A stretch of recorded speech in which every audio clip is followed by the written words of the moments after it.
maybe there's something wrong with that metaphor, because notice it has to do with planes and transitions. It's an inherently dualist metaphor. How about if we say there is no inside and outside. There is no with or without. You just use what you've got. Whatever works should be used. I spent time in India and visited all these people and so forth and so on, and I just became convinced that unless you were predisposed to believe in this stuff, that it would never carry you where you wanted it to. And one thing about psychedelics, you don't have to be predisposed. It doesn't work for those who believe it works. It works for those who think it doesn't work. Then one last point, and then we'll go on. There's a story, maybe some of you know this story, of a man who lived by the side of a river, and he wanted to cross the river. So he practiced a siddhi of levitation so that he could walk across the water. And it took him 40 years to perfect this siddhi, and finally he could cross the river. And Buddha was preaching in the neighborhood, and the guy came to him and he said, Master, look what I've achieved. I can walk on the water to cross the river. And Buddha said, yeah, but the ferry costs a nickel. And that's the thing. I think we're not going to be able to replace this tool without wasting so much time in the act of replacing it that Armageddon will catch up with us. I think we have to humble ourselves so thoroughly that you have to admit that you can't get where you want to go unless you form a partnership with somebody whose idea of a good time is growing in a cow pie. And if you're willing to partner up with this humble member of the ecosystem, then you and it can fly to glory. Have at it.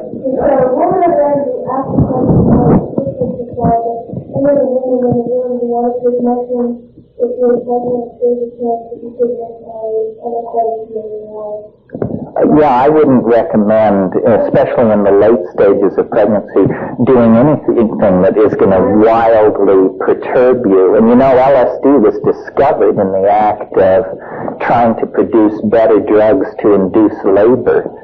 So that's excellent advice. Honor the fetus. Yeah. As a biologist, yeah. Well, the true and honest answer is, how the hell can you find out when they won't let you do research? It's totally insidious. We don't know.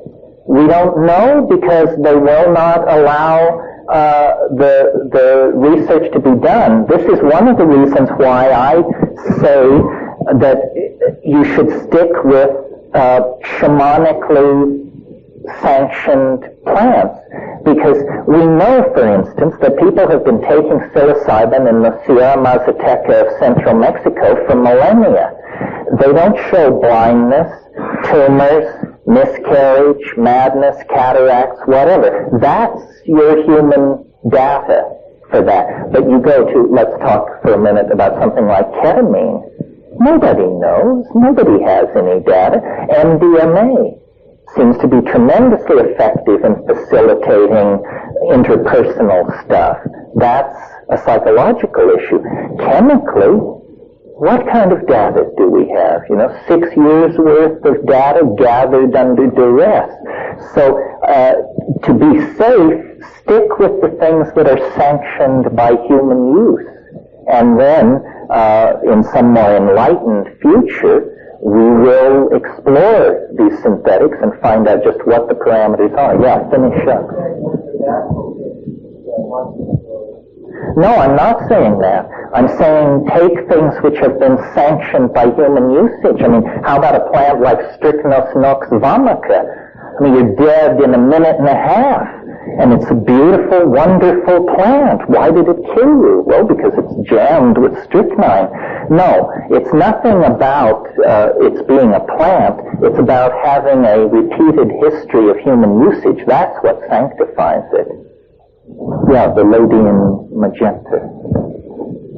This is all right. The woman sees that a whole bunch of prepared people entirely different, more evolved life at this point. And so I'm just going to think up a little. That's really an interesting point. I mean, it never occurred to me, but somebody brought it up to me. They said, have you noticed that the trips are changing? And once you do ask yourself this question, it does seem to be so. And I don't know whether that's a deep assertion. I'm not sure exactly what's going on there. For instance, this goddess thing, I don't think people gave the goddess a thought in the early 1970s, late 1960s. Now, people have, some of the least likely people report intense encounters with the goddess. So is it amplifying the general mindset of the society, and so there's more goddess stuff there? Or I don't really know. It's a very interesting question. There are more questions than answers. I mean, this is definitely wide open stuff. Yeah. You described our sense of health, which certainly in a sense might lead to in terms of hearing the sound. We're trying to restore the relationship of ego to the other components of the psyche that existed as recently as 12,000 years ago. The ego has become a deadly growth in the historical societies, exacerbated by the phonetic alphabet, monotheism, modern science. This is like you're getting sicker and sicker and sicker as you lay these things on. And so the idea is that if we could restore the original diminished role of the ego that it had for that period, however long it was, that we could begin to solve our problems, because the problems which face us, put very simply, are going to demand sacrifice. And sacrifice is what the ego doesn't want to hear about. And when you go to somebody and say, look, to save this planet, we're going to have to redistribute income radically. That means everybody in this room is going to have less. We're going to have to honor a whole bunch of cultural positions that we previously just were going to bulldoze over, and so forth and so on. So it's the diminishing of ego by any means necessary that lies to getting any grip on our problems. I mean, if we continue as we are, I think we have probably less than 30 years before life is irreconcilably screwed up. Nobody believes that the future is rosy and wonderful. I mean, if you go to the people at the World Bank and the IMF, and these people who are straight, suits, all of them, they have a set of curves which would stand your hair on end. When they propagate the curve of population, the curve of toxification of the environment, the curve related to the ozone hole disappearing, you see, it's finished sometime in the next 50 years. They don't talk about this because they don't want to panic the vast numbers of people who just go to work and raise their kids and pray somebody smarter is doing something about all this. But they don't believe there is any kind of normal future. And I don't either. I think that it's business as usual is not on the menu, folks. We're either going to go into an era of immense resource scarcity, regimentation, governmental interference in our lives, tremendous propagandistic efforts to make us do one thing or another, or we're going to pull the plug on scientism and its stooges and the institutions which feed it. Capitalism is an interesting problem, more easily discussed now that communism is out of the picture.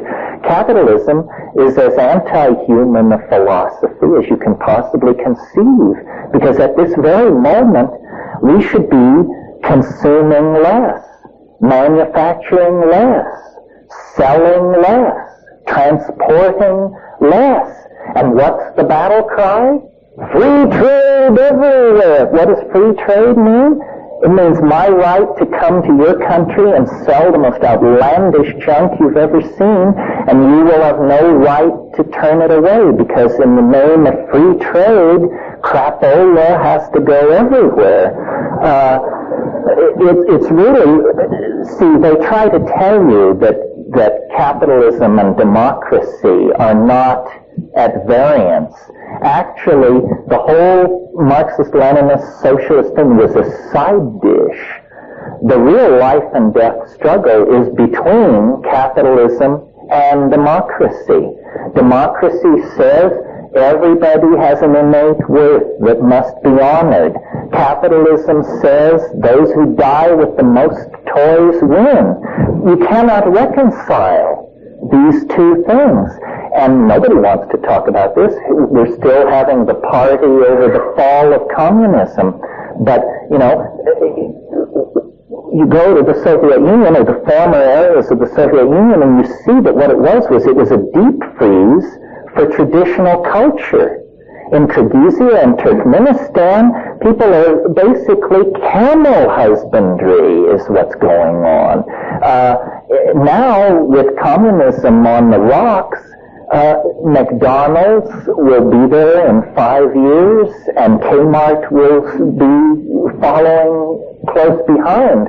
So I think we're coming to a great crisis of fundamental, our relation to our own fundamental institutions. I'm not anti-capitalist.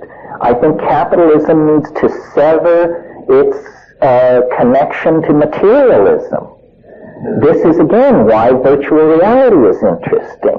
You sell things made of light, not made of beryllium, metal, brass, steel, and wood, but light. We've got all the light we need, but we have to stop making things out of stuff, or we're not going to be around to tell the tale. I think that in order to get anywhere, we have to have a major shift of values. Yeah. You're suggesting that a way to shift our values is the same logic psilocybin. I don't disagree with, but your model has been that everybody in the culture participated in this and were able to shift their values simultaneously and so to cooperate. Are you suggesting, is that a necessary outcome in this case? No, I think that, revolutions are made by percentages. If 15 or 20% changed, then the example would spread. You see, we are not, psilocybin is the easy way to awaken. Take a psychedelic plant and have an experience and get your act together. But the future is full of sledgehammers. It's not going to end with a whimper. It's going to end with a series of thuds and bangs. It could begin almost any time. I mean, we could get a hot, muggy day in Mexico City this summer, and 1 million people would die. This thing in Los Angeles is a wake-up call. It is going to get uglier and more chaotic and more crazy. There is going to be more starvation, more fascism, more dictatorship. Unless we do something, until we do something. And how bad is it going to have to get before people say, we're doing something wrong? People dance on the Russians, but you've got to admire people who have the guts to say, we did it entirely wrong, 100%. I mean, can you imagine in this country being able to say, it may be coming. It may be coming. This character from Austin, is a peculiar item in the myths.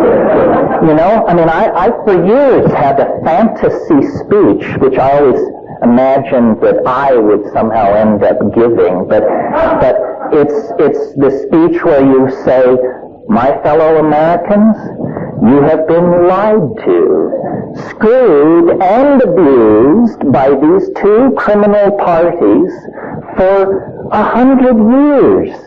And your only hope is to overthrow the Republicrats and create a decent world to live in. Well, no Republican can make that speech. No Democrat can make that speech and be credible. It has to be somebody who wasn't in bed with either of those forces. So I'm not at all pleased by who apparently will bear the mantle. But on the other hand, if change is what we need, then it's probably not going to be a candidate that you and I can embrace. It's going to be some oddball. So, you know, we have to recognize it when we see it coming. Yeah. Couple things. First of all, it seems to me, in contemplating the spatial and temporal concept, which is with experience. Well, probably half, at least, in the room haven't the faintest idea what this question is about. I've stayed away from this because this is the personalistic stuff where I've created a certain model of reality based on a new way of looking at time. And I don't want to go into it too much tonight, but I want to suggest something to you tonight, which is that, you know, at the very beginning of this talk, we talked about mutation and natural selection, and that the Darwin's insight was vast and deep. And what he offered was an explanation for how rainbow trout come to be, monarch butterflies, redwood trees, herds of elephants, so forth and so on. What it doesn't address is us. We are the weird bird on the block. I mean, yes, we're some kind of monkey, but when you stand us next to our nearest relative, it's very, very clear that it is not a very near relative. It doesn't look like us much, certainly doesn't act like us. What's the deal with human beings? And I think that, you know how all these religions, these Western religions, have built in this idea of the end of the world, and they're always running around expecting the Messiah or something. And this, to the scientific mind, is just the final proof of the pudding that these people have water between the ears. Because science just says, you know, that's just ridiculous. I mean, but I wonder, I mentioned just a minute ago these curves that when you propagate them into the future, everything leads to the unimaginable, and it's all within the next 50 years. So I sort of think as human beings as analogous to iron filings on a piece of paper. And you shake these iron filings out of a salt shaker or something, and there they lie, randomly arranged in heaps. Well, then you come underneath the paper with a very powerful magnet, and lo and behold, these little iron filings coherently arrange themselves into this beautiful double mustache pattern, which I'm sure you've all seen. Well, I think that there is an enormous punchline to the historical process that very, very few people suspect, and that what history is, it's what happens to an animal who falls under the influence of a kind of strange attractor, and that we are being pulled into a well of transformative intentionality. History is not pushed by the casuistry of war, migration, imperial dynastic families and stuff like that. History is pulled toward an unimaginable something which is continuously trying to mirror itself in us. This is why these Egyptians said, I don't know what it is, but I just think we should really build a big, simple building. They say, I don't know why, but I'm going to enslave 50,000 people and do it, and don't ask me why. And this is the same force that reared Chartres Cathedral. This is the same force that created the space shuttle. We are in a relationship to an unseen something which we keep trying to image with our mythologies, our religions, our technologies, our epiphanies. And I think that it's not so far away, that it isn't 10,000 years in the future. It is sometime in the next 50 years, and that this is what history was for. You see, history is an incredibly peculiar and brief phenomenon. I mean, viewed from the point of view of biology, it's less time than it takes for a new species to emerge. I mean, let's call history 25,000 years. In frame 1, you're chipping flint. In frame 2, you're hurling an instrument toward Alpha Centauri. Like that, this happened. Well, what's happening? It's that mind itself is being pulled out of this creature, and it's being given hands and languages and symbolic systems in order to image the unspeakable. The unspeakable, I call it the transcendental object at the end of time. It casts, it's in another dimension. It's in a kind of superspace. And what it casts into history is the enormous shadow of its immanence. This is what straight people call God. This is what all these visionaries are raving about. It's that when you sink beneath the surface of ordinary causality and mundane ho-humism, what you discover is this enormous transcendental object, which you could call it, the Sacred Heart of Jesus, or the flying saucer, or the Philosopher's Stone. It's all of those things, and much, much more. It's not only stranger than you suppose, it's stranger than you can suppose. And it has called us out of animal organization over a 25,000-year period. We hang in the balance, and then we meet it. And we're going to meet it. That's the light at the end of that birth canal of transcendence that I referred to. And now I see that our song is sung, our time is done. Thank you very, very much for turning in.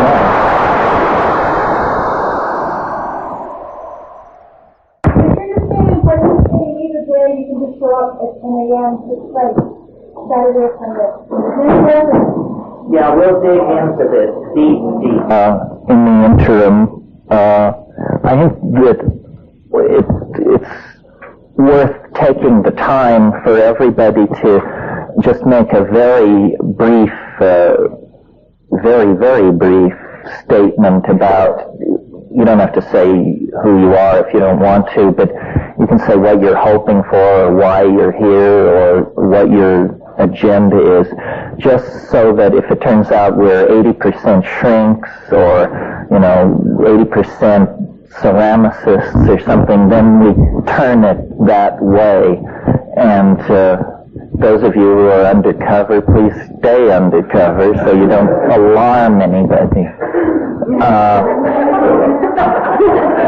Especially me, right? So why don't we just start and go across in some reasonably logical fashion, which, yeah. We don't want to record this. Well, that tells you what you're worth, doesn't it? Oh, true. No, let's not record it so people... And also, I had at one point thought I would be an art historian. That was one of my real obsessions.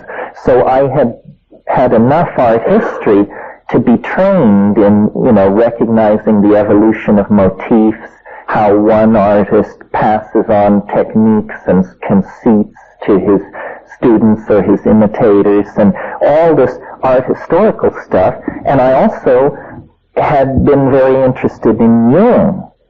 And none of this seemed to explain the content of the psychedelic experience. I would get in there and say, well, how come I'm not seeing A, archetypes, and B, things which somebody else, I don't know, Dali, Ensor, Caravaggio, Bosch, somebody should have seen this stuff and gotten it down.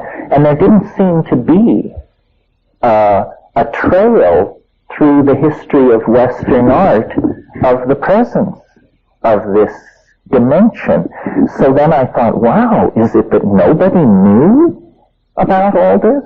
I mean, Bosch would have given his right arm for a sheet of blotter, I would think.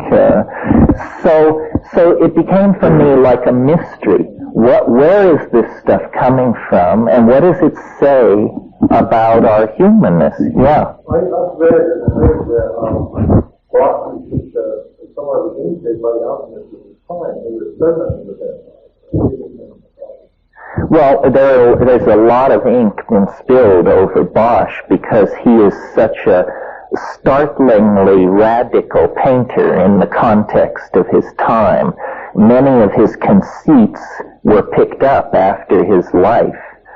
Peter Bruegel the Elder being the foremost exponent of it.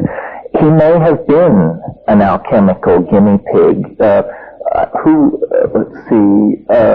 Frager, I think, wrote a book called The Millennium of Hieronymus Bosch, in which he wanted to suggest that maybe datura use, that there was a cult called the Brotherhood of the Free Spirit, which practiced ritual nudity, which begins to sound something like the orgies we talked about last night. It was a cult of printers. And it may be that the Garden of Earthly Delights was actually painted as an altarpiece for a congregation of the Brotherhood of the Free Spirit. But this is all pretty murky stuff. It's hard to get back to Bosch. He didn't leave any written records. We have his birth is recorded in the parish church of the village where he was born. We know he was born sometime around 1450, died in 1516, but the details are pretty murky. Well, not to belabor Bosch.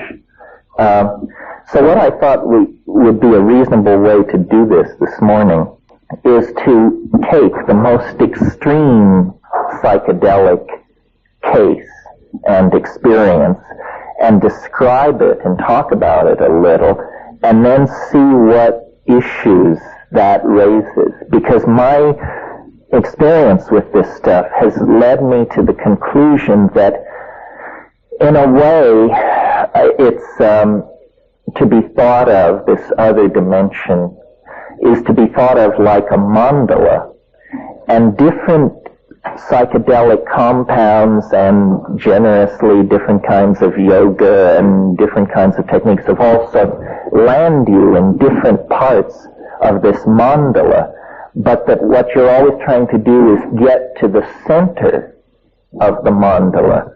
And it's simply my bias, my opinion, but I think the center of the mandala is probably the DMT experience for a number of reasons. And so I thought it would be interesting to talk about it this morning. First, let me talk about it physically. DMT is an indole hallucinogen, a tryptamine, and it's produced endogenously in the human brain. This is very interesting. Very few psychedelic compounds are produced in the human brain.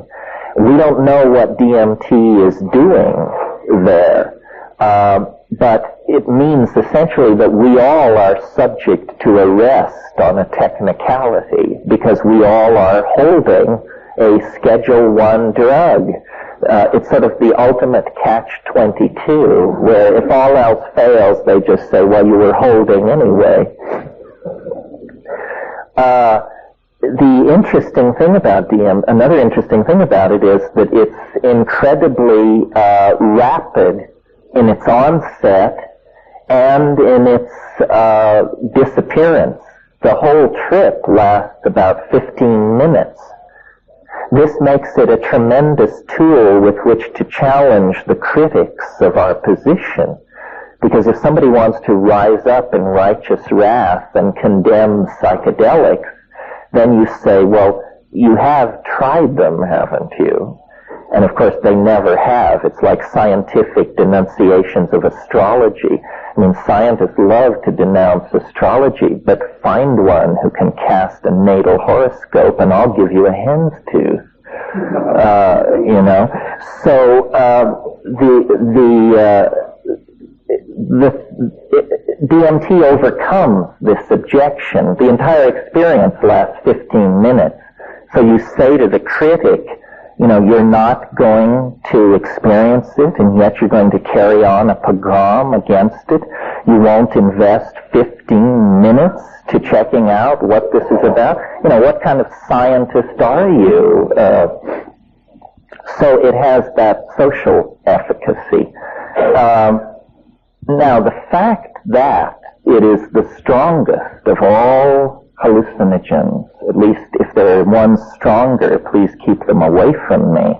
I mean, I don't think anybody needs to get higher than that. I certainly don't.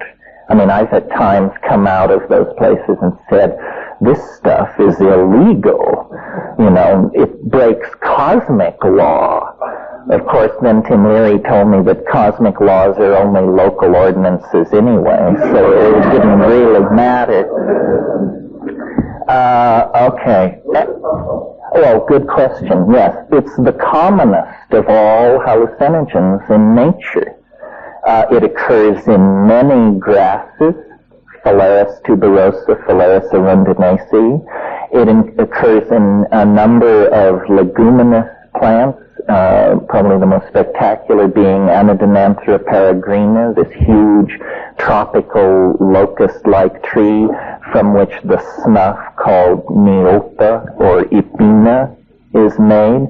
That's a tough way to get your DMT, let me tell you, because there's so much cellulose and other crap and corruption in the mix that you have to do like a tablespoon up each nostril.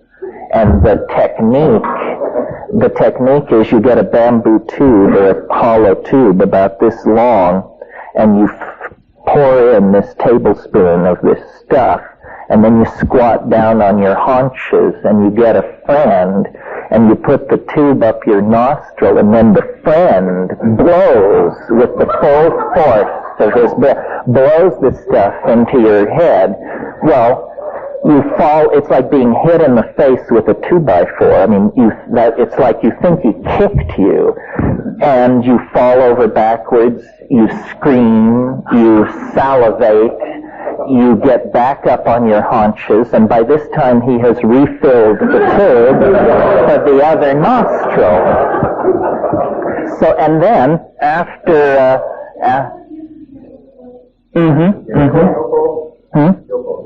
Yopo, Ipina, Nipa, it depends on the language group, and the Waika, Yanomami, it's also called Vilka in the Carib language.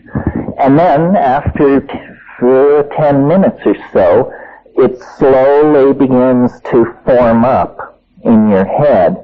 But, you know, God, your sinuses are in stat for sure. And it's not very pleasant. And the other thing is, it never reaches the blinding, transformative intensity that you can achieve with the chemically pure compound. No. Good point. If you orally ingest it, it will be destroyed in your guts. It won't work. The Amazon Indians have encountered this problem, and created a very sophisticated pharmacological strategy for dealing with this. You've all heard of ayahuasca. Ayahuasca is DMT from one plant combined with another plant which contains a chemical which is called an MAO inhibitor. MAO is monoamine oxidase, and your gut is full of MAO, and its job is to take monoamines, small molecules, and oxidize them into a harmless byproduct, usually indole acetic acid, which can be shunted to the bladder. Well, when you take DMT orally, these monoamines these monoamine oxidase compounds just grab onto it and destroy it. But if you take an MAO inhibitor with it, and harmine, which occurs in Banisteriopsis caapi, is an MAO inhibitor, then, lo and behold, it isn't destroyed in your gut. Instead, it passes into the bloodstream, it passes through the blood-brain barrier, which is a very tight chemical filter that keeps the brain from being exposed to toxic materials, but these drugs can cross that barrier. And then, what the ayahuasca experience really is a slow-release DMT trip that instead of taking 5 minutes, takes about 2.5 hours. And if you really know your psychedelics and your breath control techniques, on ayahuasca, over an hour or so, you can work yourself to a place where you say, Lordy me, it looks just like a DMT flash. And it does, but you've had to do some hard climbing to get there. With DMT itself, once you push the start button, there's no stopping it. And I think it's worth describing it. How many people have had this experience? Well, so they can somewhat anchor it. It's very subjective, obviously, but I will describe what happens to me, and then we can work out from there. One point that I want to make about these things is that the great strength of the psychedelic possibility is it's democratic. You know, it isn't that people of great spiritual advancement attain these states, or people who have studied under some lineage. It's truly available to everyone. And when I had my DMT experiences, I realized, either I am incredibly special, which there's no other evidence to support that, or this is something which can happen to anyone. And that's the more interesting possibility. After all, if it can only happen to very, very special people, then that lets most people out. But if it's generally available, then it's big, big news about the human condition. Yeah. How did they find DMT in the human brain? Interesting question. How did they prove it across the blood-brain barrier? No, I think he means how did they find that it was endogenously produced? Well, I think they were studying, the group that did this was at the University of Louisiana, Christian and his group, and they were studying fast reactions in the brain. And for fast reactions, you have to look at chemicals that can go through some kind of cycle of structural change and return to their 0 point very, very quickly. Their original thought was that DMT mediated attention. I mean, I'm talking to you right now. Suppose there were a loud noise over here. We would all immediately project our mind onto the source of the sound. They thought that that was a neurological function mediated by DMT. Could be, I'm not sure. I suspect it has more to do with the chemistry of dreaming. Once they discovered DMT and began to track it, they discovered that there was a circadian rhythm, means a daily rhythm in its production in the human organism, and that it reaches its greatest concentration in the brain around 3:30 a.m. in most people. Well, this is when the deep dreaming and the high REM states are really chugging. And I suspect, lucid dreamers may want to argue with this, but I suspect that every night we go deeper places than we can ever speak of.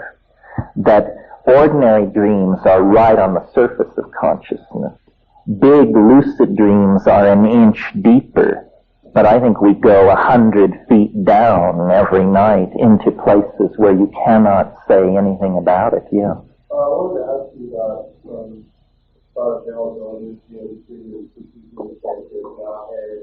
it's hard as hell to find DMT. And this is a puzzle, because if you look it up in a standard work on organic chemistry, it presents it as a trivial synthesis, much more simple than LSD, which it always presents as quite a difficult synthesis. But when you actually talk to workbench chemists, it's tricky to make DMT. It's especially tricky to carry out the final crystallization. So what you're usually offered in the underground is some kind of muck, which looks sort of like maple syrup half gone to sugar. I wouldn't get near that, actually. It means they botched their synthesis. What you're hoping for is a white powder. However, in 30 years of chasing this all over the world, I've only seen it as a white powder a couple of times. Usually the synthesis has fallen slightly below that standard, and what you get is a pale yellow powder, sometimes a pale rose or pink powder, and then the real rough trade is orange. And this is what if you've seen it, this is probably what you've seen. It looks like orange mothballs, and it has the smell of indole, this very sharp smell, which if you're not a chemist and you've never smelled indole, when you reach in your mind for what is this like, you'll say, well, it's sort of like mothballs. Not quite, but it has that same sharp chemical, and this is what you're going to smoke, see. So a lot of people beef about that and say, well, it's like smoking burning plastic. Más o menos, but it is a little bit like that. The other objection to DMT that has been around since the 60s is people say it destroys brain cells. There's no evidence for or against this, but I would submit to you, especially the people who are neurophysiologists can argue with this if they disagree, but I think an excellent index for the low toxicity of a drug is how fast it clears your system. And DMT clears your system in about 15 minutes. If you take some compound drug or whatever, and 48 hours later you're still taking hot baths and, wishing you could have a massage and sitting staring at the wall, then this drug is really sticking to your ribs. It means that your metabolic pathways have no way of dealing with it. They can't grab it here, they can't grab it there, and it takes a long time to leave your system. An example of this in the pseudo-psychedelic domain would be ketamine. Ketamine, the experience lasts about 45 minutes, but 48 hours later you can feel your knees suddenly go rubbery, or you can have what are technically called fugue states, strange states of disconnectedness from what's going on around you. This is not a very good advertisement for a drug. Here, this woman and then you. I'm just curious with the ISA, how much you can take this and experience? Well, less, because if you smoke DMT, the dose is approximately 50 milligrams, which is like the size of a kitchen match head. If you combine it with an MAO inhibitor and take it orally, you can probably get away with about 35 milligrams of DMT I don't know, 100 milligrams of harmaline. Now, harmaline itself is sometimes described as a psychedelic drug. I really think this is sort of misleading. You will have hallucinations if you take pure harmine, but only at doses approaching the toxic dose. Many compounds will give you hallucinations approaching the toxic dose. Bee venom, rattlesnake venom, stuff like this. That doesn't mean it's a hallucinogenic drug. It means you're dying. And you should take steps to correct the situation. Now, yes?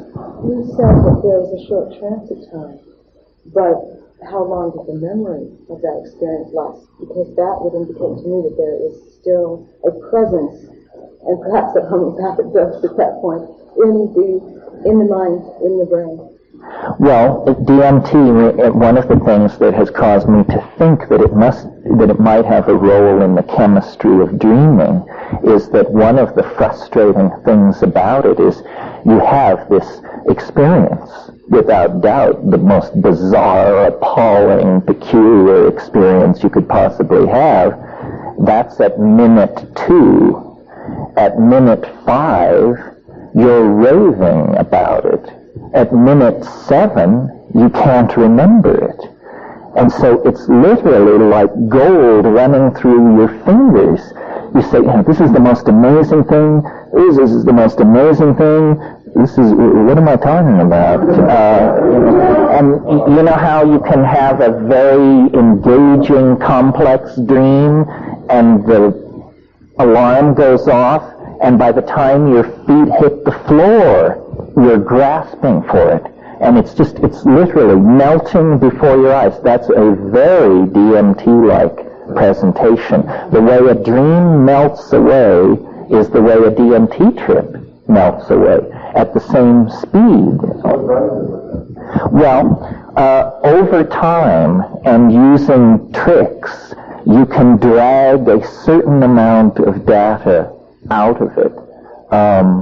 And what I'll do is I'll describe a DMT trip, and it's a composite of maybe 40 of these trips, and then you can see what you make of it. So this is, I'll just describe it. I'll be the graduate student, you be the guy with the clipboard.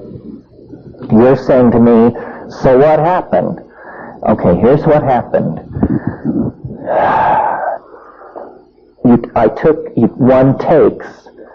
Most people can get off in about 3 to 4 hits. Now there's a trick to it. Hash smokers are greatly favored in this endeavor because you really need leather lungs for this. The great problem is that people will cough or not be able to hold it in. You take 2 hits in a situation where your clothes have been loosened and you can just flop backward when you need to. You take 2 hits. Now, many people miss the point because after 2 hits, you feel completely peculiar. You feel as though your body is undergoing some strange kind of anesthesia. All the air has been pumped out of the room. This is the visual acuity thing I talked about last night. The colors jump up. The edges sharpen. And at that point, people say, whoa, wow, it's really coming on strong. And then what you have to do is you have to take one more enormous hit. And this separates the intrepid from the casual, believe me. Because most people, and the facilitator doesn't want to lean on the person. You say, damn it, take the 3rd hit. And you say, no, I feel completely weird. I know you feel weird, but take the 3rd hit. Well, if you can coax somebody into that, then what happens is you close your eyes and you see the ordinary warm brown back, closed eyelid scenario, and then these colors begin racing together, and it forms this mandalic, floral, slowly rotating thing, which I call the chrysanthemum. This is a place in the trip that you want to see as you go by it. The chrysanthemum forms, and you watch it for like 15 seconds. If it doesn't give way, then you didn't do enough. You have to do more. One more hit usually will do it. Well, then what happens is it like physically propels you through this chrysanthemum-like thing, and there's a sound like a saran wrap bread wrapper being crumpled up and thrown away, you know, that crackle. A friend of mine says, this is your radio intellect leaving through the anterior fontanelle at the top of your head. I don't know what it is, but it's something is being... Yeah, right, that's what it is. And then there's this very defined sense of bursting through something, a membrane. And on the other side, and this is now, remember, my experience, on the other side, as you break through, there's a cheer. There's a whole bunch of entities waiting on the other side. And they, you know that Pink Floyd song, The Gnomes Have Learned a New Way to Say Hooray? Well, it's that place. It's those gnomes. And you burst into this space, and they're saying, how wonderful that you're here. You come so rarely. We're so delighted to see you. And one of the things about DMT that's really puzzling is, in a sense, it doesn't affect your mind. In other words, you don't change. For instance, if you take ketamine, the first thing you notice, the very first thing you notice before the trip hits, is you notice that you no longer are anxious about having taken ketamine. You just sort of, anxiety leaves you. That means it's affecting your mind. It's doing something to the judgmental machinery. DMT doesn't lay a hand on the judgmental machinery. You break through into that space exactly who you were before breaking through. And the usual reaction of most people is something like, you know, you think, God, heartbeat, normal, pulse, normal, everything's normal, yeah, everything's normal, oh God. Because these things are there, and they're hammering at you, and they come forward. They're like jeweled, self-dribbling basketballs. And there are many of them, and they come pounding toward you, and they will stop in front of you and vibrate, but then they do a very disconcerting thing, which is they jump into your body. They jump into your body, and then they jump back out again. And the whole thing is going on in this very high-speed mode where you're being presented with thousands of details per second, and you can't get a hold on, you say, you know, my God, what's happening? And these things are saying, don't abandon yourself to amazement, which is exactly what you want to do. You just want to go nuts with how crazy this is. They say, don't do that. Don't do that. Pay attention. Pay attention to what we're doing. Well, what are they doing? Well, what they're doing is they're making objects with their voices. They're singing structures into existence. These things are, and what they will do is they'll come toward you, and then, and you have to understand, they don't have arms, so we're kind of downloading this into a lower dimension to even describe it. But what they do is they offer things to you. Say, look at this, look at this. And as your attention goes toward these objects, you realize that what you're being shown is impossible. It's impossible. It's not simply intricate, beautiful, and hard to manufacture. It's impossible to make these things. The nearest analogy would be to the Fabergé eggs or something like that. But these things are like the toys that are scattered around the nursery inside a UFO or something. Celestial toys. And the toys themselves appear to be somehow alive. The toys themselves can sing other objects into existence. So what's happening is there's just this proliferation of elf gifts.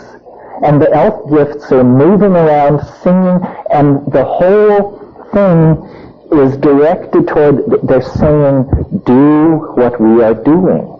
And they're very insistent. They say, do it, do it, do it. And you feel like a bubble. And now this is subjective. I mean, only 5% report this, but it happens to me.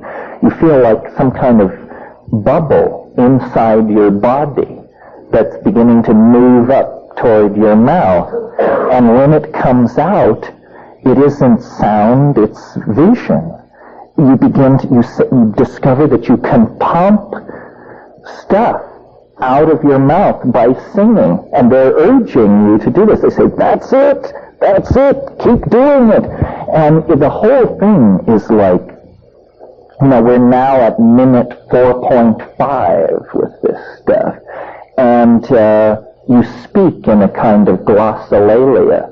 There's a spontaneous outpouring of syntax unaccompanied by what is normally called meaning.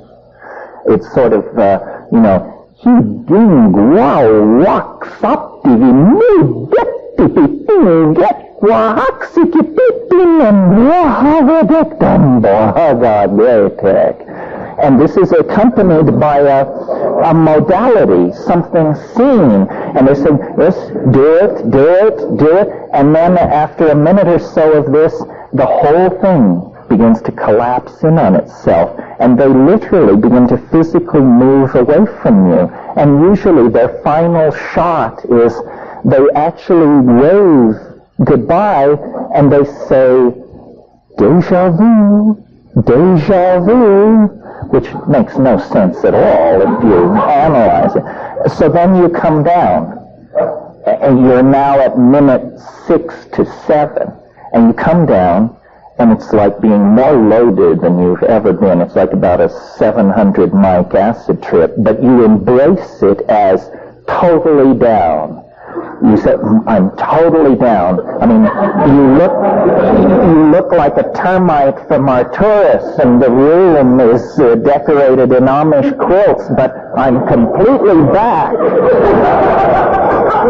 And then, over a minute or a minute and a half or so, the room just comes right back together, and 4 minutes after that, some people can give no account of it whatsoever. They just say, I don't know. It was the weirdest thing that ever happened to me, and I can't remember it now. And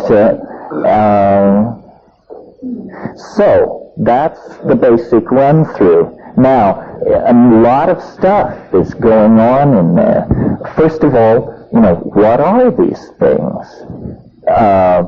And why do they want you to do this strange activity? And what's so great about it? Well, first of all, who are these things? We can, be good scientists and make a list of the possibilities and then see which seems more likely.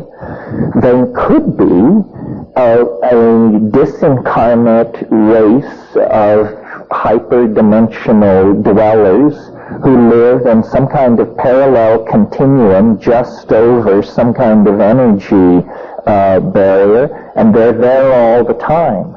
You do have the feeling that they're there all the time, that it's ongoing, that you have just cut into their scene. So that's one possibility. Another possibility is that behind all these psychedelics, and especially DMT, that this is not a drug at all, that it is essentially a pay telephone of some sort to aliens, good old National Enquirer type aliens who are using this as a communication domain. So, we can't land on the White House lawn. That would create panic and hysteria. So let's create a drug, which inside the drug we will be able to deal with people. And I was hoping that John Mack, who's an expert on UFO abductions, would be here this weekend. I expected him, because I think this whole abduction thing is not going to be illuminated until they start giving abductees DMT and saying, so is this what happened to you? Was it like this, or was it completely different? Well, so then those are the two possibilities that I sort of dealt with over the first 10 or 15 years of thinking about this. And then recently... Just 1 second. So possibly that experience that people are interpreting as an abduction is just the hyperproduction of endogenous DMT within the brain.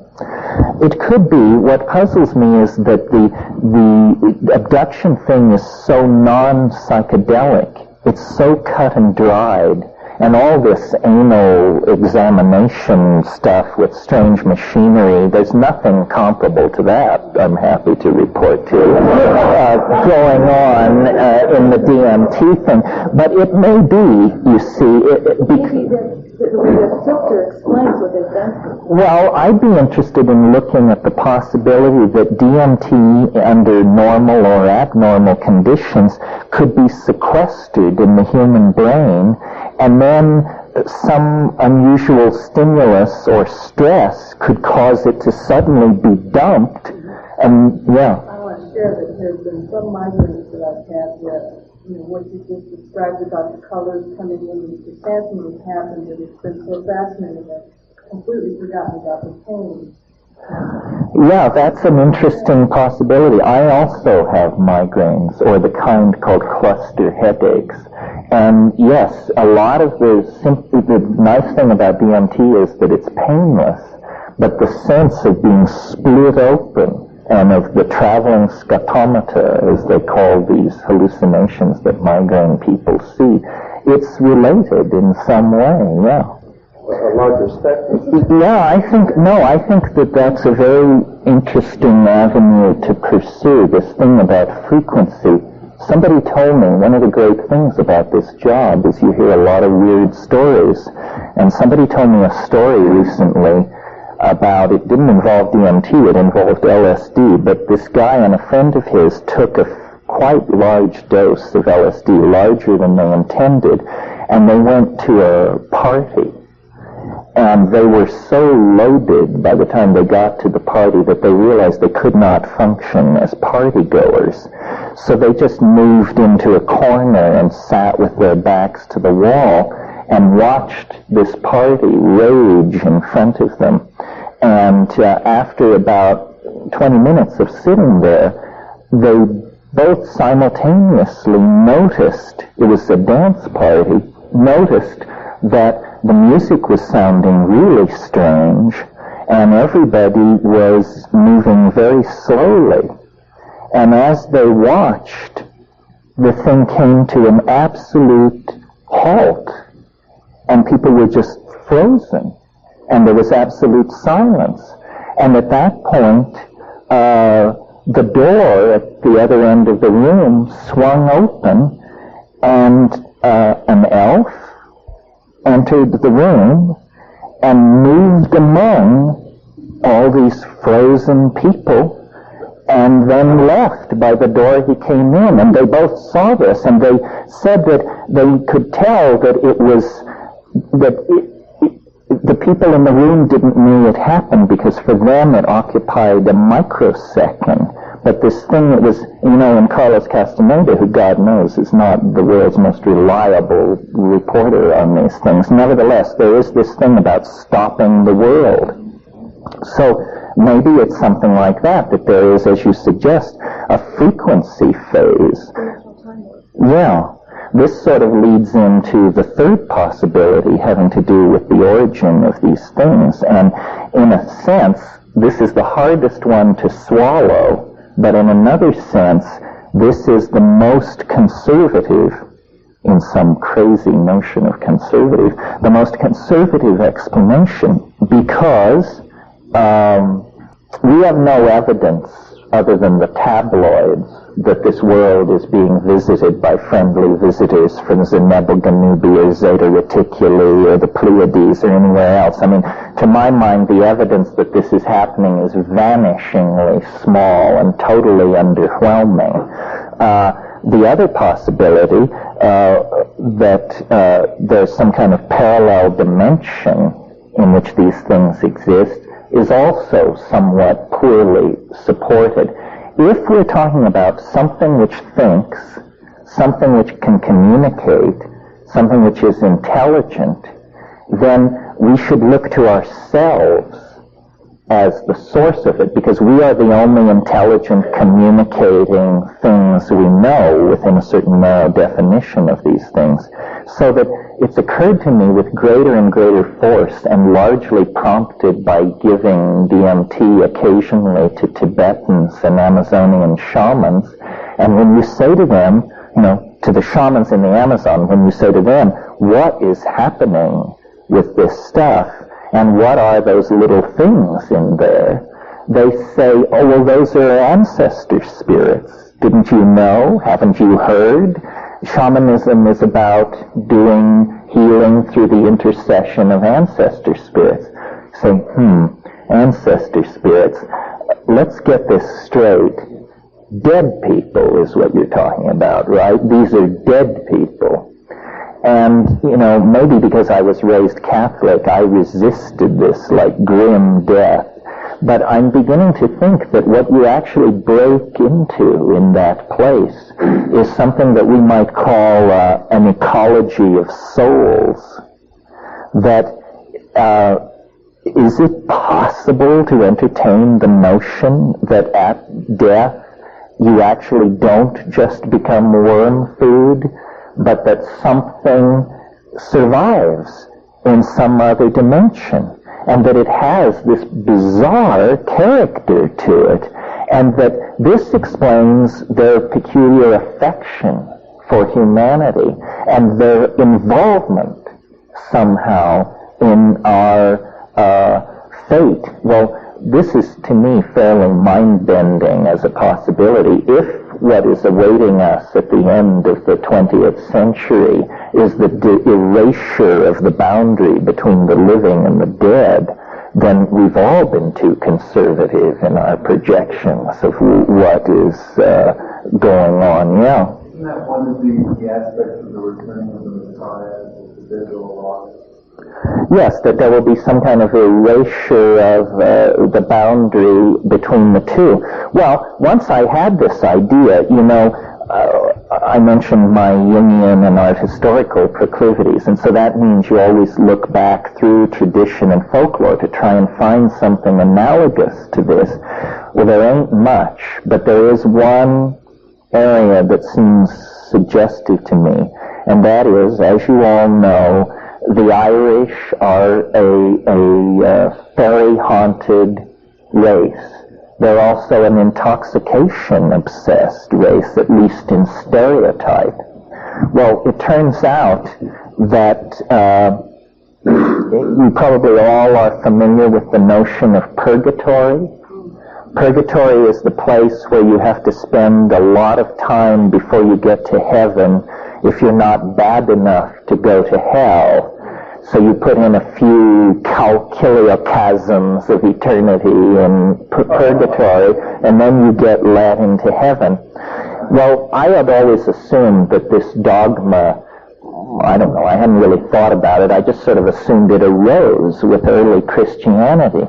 But when I began looking into this, I discovered that the idea of purgatory was invented by St. Patrick.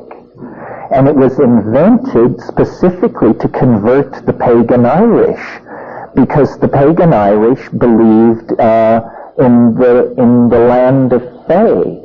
They believed there was this nearby dimension full of the souls of the dead surrounding us all the time, and that certain people with the gift of second sight could see this.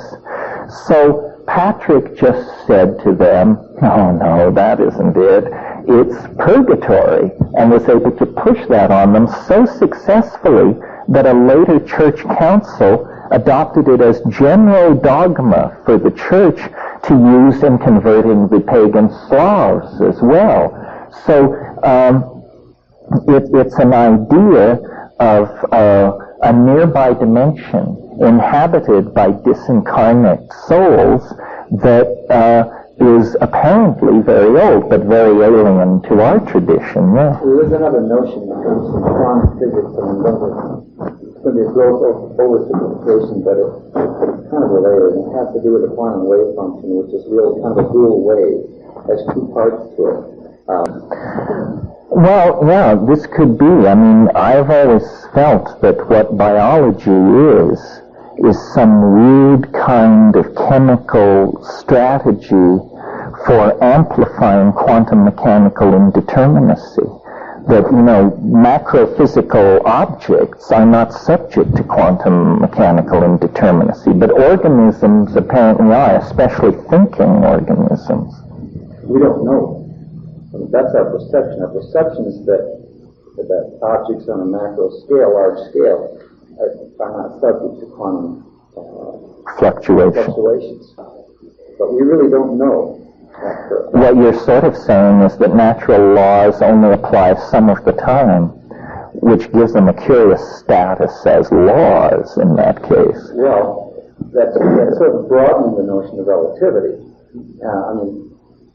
What happens in a black hole, for example? What is singularity? It simply means that the laws that normally apply in everyday experience no longer are relevant.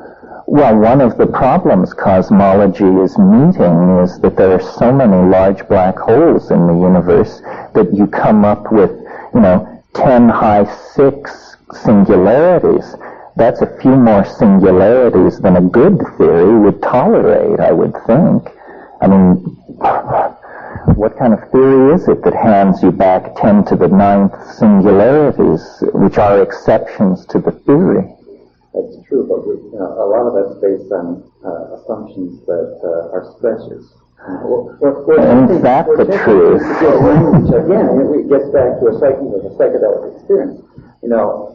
It's this whole lower dimensional language slice thing that we seem to have to operate in order to describe an experience that just does not fit with that slice. Mm-hmm. We do our best to do it, and sometimes it comes across being very crude and naive. Sometimes we kind of get close to the mark, but it's difficult to know. The whole notion of black hole singularities is just the present attempt at explaining some experience that is beyond ordinary experience.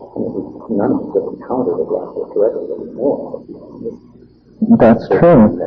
It seems to me one of the embarrassments of science is that the Big Bang begins with a singularity.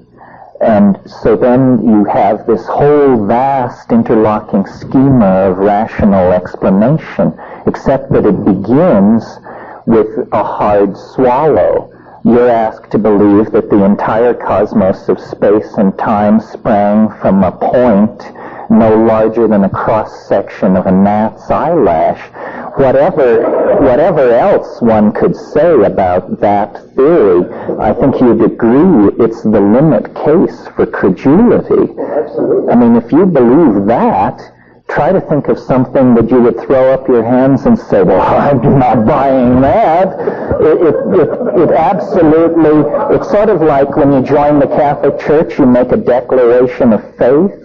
Well, when you join science, you sort of make this declaration of faith that I do believe that the universe sprang in a single instant from an incredibly tiny, hot, dense dot. Unlikely, but who knows? There's something else. As you two were dialoguing a bit, I was getting this visualization of you have to look at the pond of reality, so to speak, as not only being the visual of someone throwing a pebble from the top of the pond and creating the ripple effect or the wave effect, but also from the bubbles coming from below. And to me, the deep space that you were talking about is the air inside the bubble coming from below. And so the dimensional reality of that picture is not a linear time perspective. It's something coming from all directions. It is, again, the center of the mandala effect. Well, this is why I say the psychedelic experience is a boundary-dissolving experience, because it takes away past, present, cause, effect. All of these things disappear. Now, remember I said ayahuasca is a kind of slow-release DMT trip. And one of the really interesting things going on with ayahuasca, to my mind perhaps the most interesting thing, is that the style in the Amazon of taking ayahuasca is people get together in a darkened hut at night, and they take it and they sing. But the songs, they're selling them at the table back there, the songs, when there's a break in the singing and you hear the people discussing the songs, they don't discuss them like music. They discuss them like sculpture and painting. And they say to the shaman, I like the part with the gray bars and the blue speckling, but when you brought in the pink in combination with the beige and white, I thought it was too much. Say, what kind of a discussion is this about a song? You realize then when you take ayahuasca, they see the songs. And now this is really interesting to me, because you remember in the DMT flash, they wanted you to use your voice to make objects. Well, then in the ayahuasca trance, you use your voice to control these colored modalities. And the whole thing is done that way. Well, so then what it must mean is that the neurophysiology of ayahuasca somehow allows for the ordinary signal processing, which is being shunted into the audio pathway in the brain, is instead being shunted into the optical pathway. This is what's called a synesthesia. These things have been fascinating for hundreds of years to people. But the synesthesia means that, color, sounds are seen. Well, now, is this anything other than a neurophysiological curiosity? Well, I maintain it is, because I think that a language which could be seen would be a kind of telepathic language. If you've thought much about telepathy, you might have naively assumed that telepathy is you hearing me think. That isn't what it is, I think. Telepathy is you seeing what I mean. And it's not something which happens dramatically. It is a function of eloquence. First you have the speaker who is boring you to death. Then you have the speaker who at least holds your attention. Then you have the speaker of whom it is said, she paints a picture. It means we're moving toward poetry. Well, it's possible to imagine a transformation of the neural processing of language. It may be a behavioral possibility. It may not even require a gene shift, where then we would see what we each mean. There's this persistent idea promulgated by Robert Graves in The White Goddess, among other people, that there was once what he calls an Ursprach, a primal language, so emotionally intense that to be in the presence of poetry declaimed in this language is to see the poetry, and that this is what the lost poetics of the High Paleolithic were about.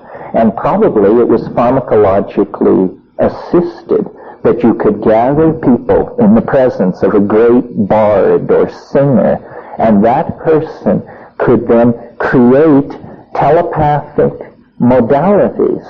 And that telepathic modality, that richer more unifying language was the thing which was suppressing the formation of ego.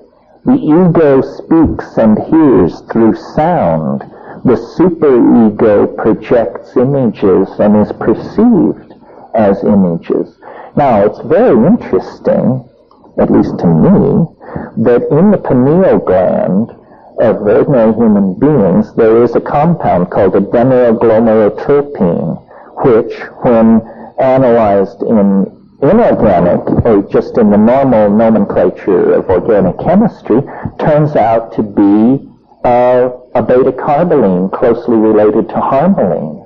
Well, is it possible that we are as close as a one-gene mutation away from a shift that would switch our processing of audio input into the visual field, and that then we would cross over into a realm of beheld understanding, and that this is the evolutionary leap that we're trying to make, that it's in the body, not in the technology. In the body, there is actually going to be a one-gene click to another channel, and then we will be able to see what we mean. And I maintain that if you can see what somebody means, you are that person. Contrast it to ordinary communication. Ordinary communication is achieved through small mouth noises. As primates, we have a throat and voice box arrangement that allows us to produce small mouth noises for hours, if necessary. I'm the living proof of it. But it's not a very efficient mode of communication, because what happens is I have a thought. I look in a culturally sanctioned dictionary, which I have copied into my head. I translate the thought into an acoustical signal using my mouth, which moves across space, which enters your ears. You rush to your interior dictionary, and you construct my meaning out of your dictionary. Now notice that this process rests on a very shaky assumption. It rests on the assumption that your dictionary and my dictionary were published by the same folks in the same year. If your dictionary is different from mine, you will not correctly reconstruct my meaning, and we will have what we call misunderstanding. Notice how among us as a species, one of the most bring-down things you can say to somebody is, "Would you please explain to me what I just said?" Because it means, oh boy, here comes trouble. Now you're going to find out that, people didn't understand you, they horribly misunderstood, and the communication is very provisional. The amount of noise in the circuit is huge.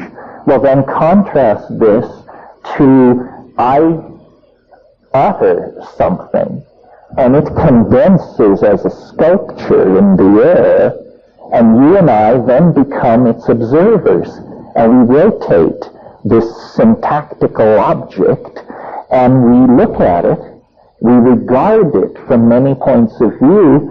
This is not ambiguous, or it's certainly considerably less ambiguous than this reconstruction from interiorized dictionaries. So perhaps what all this is about is evolutionary pressure on our languages to become visual, and therefore to become more unified and less riddled with noise